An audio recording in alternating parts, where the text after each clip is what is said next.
Hello everyone, today I'm going to show you how to change X Twitter settings to see sensitive content. Make sure to watch the video until the end, not to miss any important details, like and subscribe. Now from here, all you have to do is to go to your more settings right here above your profile, click on the more, and then you're going to see an option that says settings and privacy, click on it.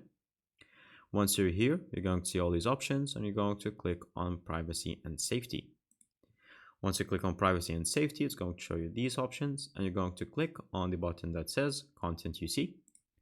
And now from here, all you have to do is to make sure that this is checked, display media that may contain sensitive content. And finally, the most important one is to go to your search settings as well. And now from here, you're going to make sure that both these options are unchecked, hide sensitive content and remove blocked and muted accounts. And that's pretty much it.